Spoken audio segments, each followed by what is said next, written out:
কিন্তু নিজের জন্য পছন্দ করলাম ভালোটা, আর মুসলমান ভাইয়ের জন্য ভালোটা পছন্দ করিলাম, তাহলে সেই মুমিন নয়, সেই ইমানদার নয়, সে পরিশুদ্ধ অন্তরের অধিকারী নয়, সে পবিত্র আত্মার অধিকারী নয়। এতে আল্লাহ খুশি হবেন। ধনীদের সম্পদের উপরে আল্লাহ তো আমিল মিসকিন, মিসকিন যারা, যাদের খাবার নাই, তাদের হক রয়েছে। এই না যে সে তাকে দান করছে, সে অনুগ্রহ করছে, ব্যাপারটা এরকম না যে আমি দান করছি, আমি তার উপর অনুগ্রহ করছি না, এটা তার হক।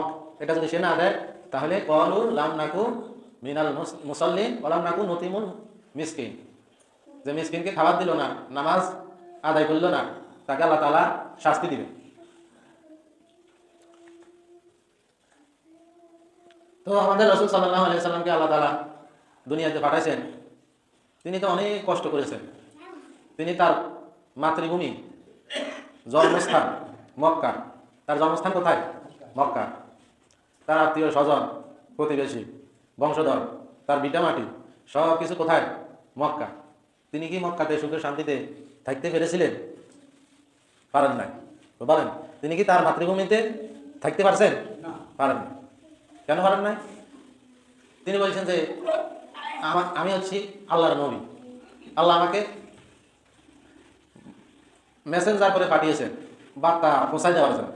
এখন সমাজে যারা আছে, তার গোত্রে আপনজন যারা আছে, তারা বললো না, খবরদার এগুলো বলবে না, তোমার কোনো দাওয়াত চলবে না, কোনো কথাই চলবে না, তুমি এগুলা বলবে না, তোমাকে আমরা পৃথিবীর সর্বশ্রেষ্ঠ সম্পদ, যত সম্পদ চাও তোমাকে সম্পদ দান করব, তুমি এগুলা করিও না। বললো যে তুমি পৃথিবীর যত শ্রেষ্ঠ নারী আছে, সুন্দরী নারী, তুমি যাকে পছন্দ আমরা তাকে দেবো, তোমাকে আনি দেবো। পৃথিবীর এমন যেটাই চাও আমরা তোমাকে দিতে রাজি, কিন্তু তুমি তোমার এই দিনের কথা বলিও না। আমরা অনেক সুখে আছি, আমাদের অনেক সম্মান আছে। এই যে আমি এখন বলি, আসলে কি আমরা এখন কি আমার দিকে তাকাইবেন?